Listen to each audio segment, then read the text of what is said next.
National institute of technology Karnataka Surathkal NIT Surathkal में, जो कि कॉलेज इन बेंगलोर कर्नाटका है। तो इसमें MTech admission under sponsored category में आप एडमिशन ले सकते हैं। तो आइए इस वीडियो में जानते हैं हम लोग एमटेक में किस किस फील्ड में स्पेशलाइजेशन ले सकते हैं और इसकी एलिजिबिलिटी क्राइटेरिया क्या होगी और इसकी फ़ीस स्ट्रक्चर कितनी होगी और अप्लीकेशन फ़ीस, तो सभी चीज़ हम लोग इस वीडियो में डिटेल में जानते हैं। तो आइए शुरू करते हैं इस वीडियो को।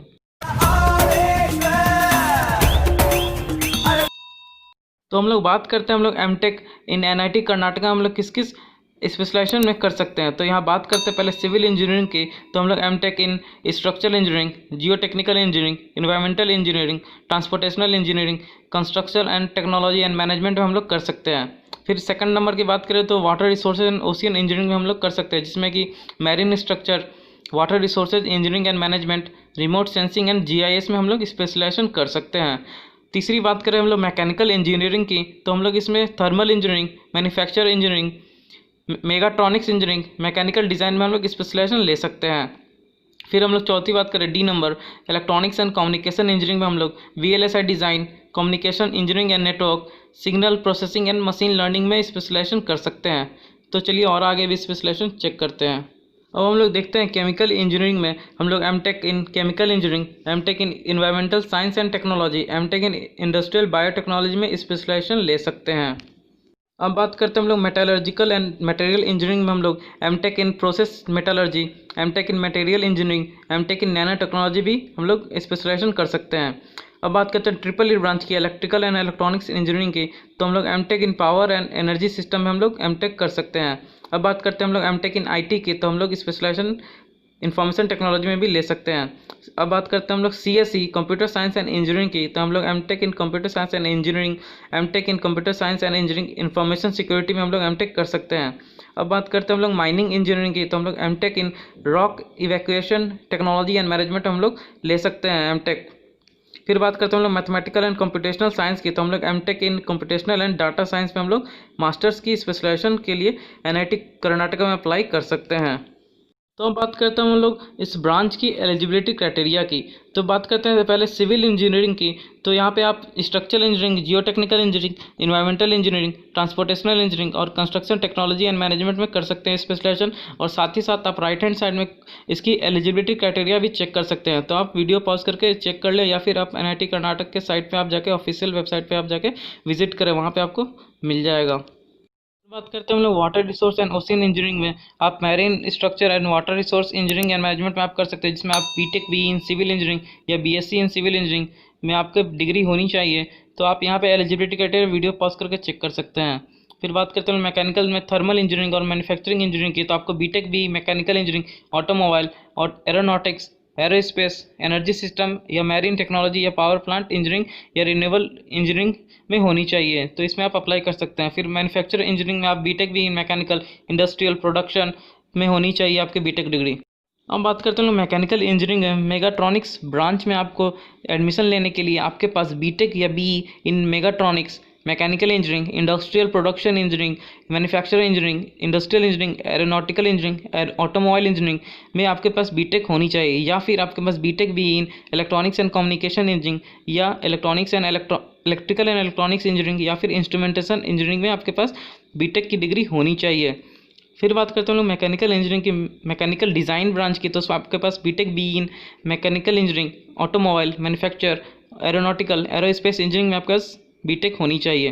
फिर बात करते हैं ईसी में VLSI communication and engineering network या signal processing and machine learning में आपके पास यदि स्पेशलाइजेशन लेना है तो आपके पास बीटेक भी इन ईसी ब्रांच में आपके पास डिग्री होनी चाहिए। आप वीडियो पॉज करके भी और भी एलिजिबिलिटी क्राइटेरिया चेक कर सकते हैं।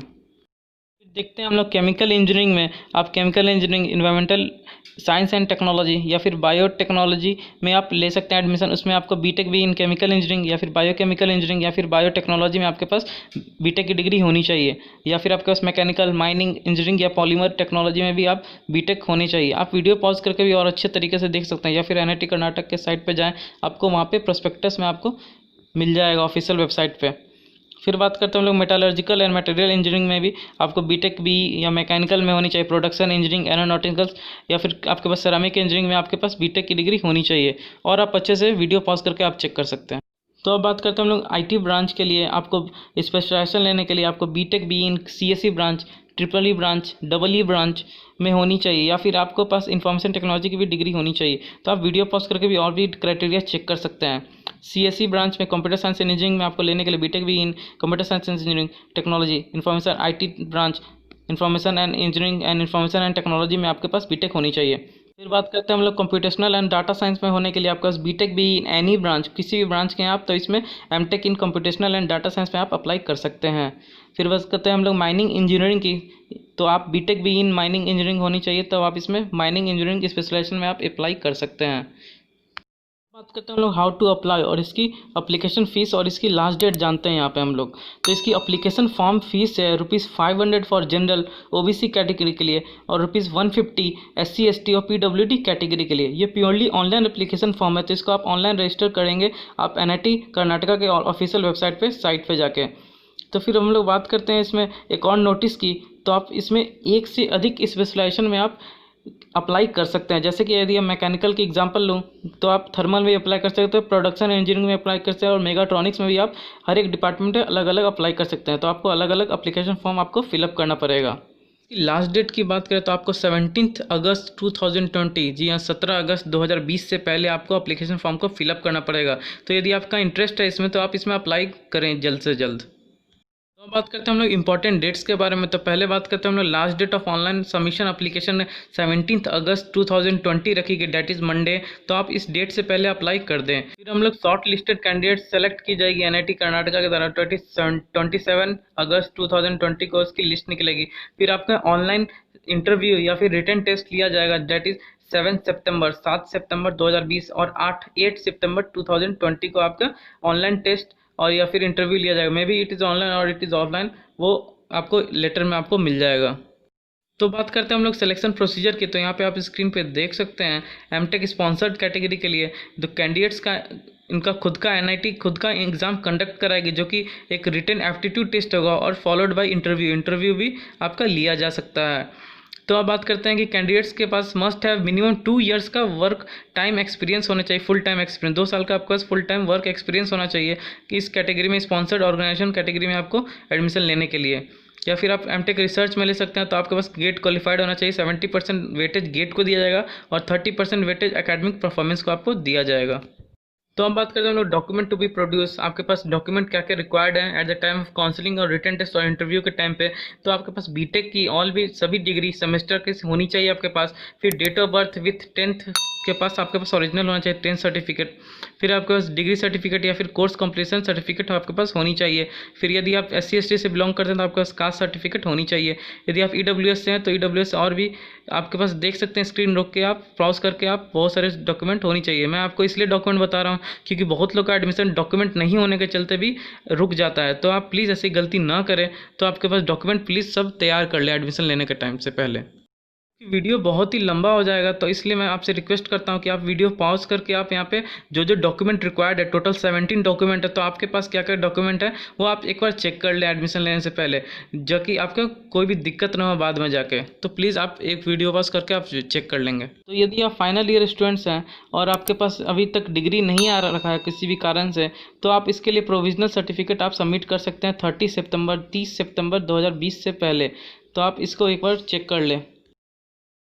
एक और नोटिस है स्पॉन्सर्ड कैंडिडेट्स के लिए। यदि आप स्पॉन्सर्ड कैटेगरी से एडमिशन आप लेते हैं एमटेक में, तो आपको कोई भी स्टाइफन आपको अलाउड नहीं किया जाएगा NIT की तरफ से। कोई भी no stipend will allowed for non GATE students. तो आप इसको वीडियो पॉज करके भी आप इसको पढ़ सकते हैं। तो आप यहाँ पे फीस स्ट्रक्चर भी देख सकते हैं एमटेक रिसर्च या फिर एमटेक स्पॉन्सर्ड कैटेगरी के लिए। तो आप वीडियो पॉज करके आप एक बार देख लें, क्योंकि वीडियो बहुत ही लंबा हो जाएगा, इसलिए मैं इसको जल्द छोटे में ही ख़त्म करना चाह रहा हूँ।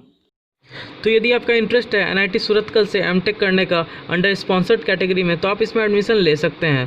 तो यदि ये वीडियो इन्फॉर्मेशन आपको अच्छा लगा तो इस वीडियो को लाइक कर दें, ज़्यादा से ज़्यादा लोग शेयर करें जिन्हें इनकी ज़रूरत हो, और इस चैनल को सब्सक्राइब कर लें। मैं इसी तरह के वीडियो बनाते रहता हूँ, तो आप मेरे साथ बने रहें और नोटिफिकेशन बेल को हिट कर दें, जिससे आपको जल्द से जल्द इन्फॉर्मेशन आपके पास पहुँचेगी। Thank you.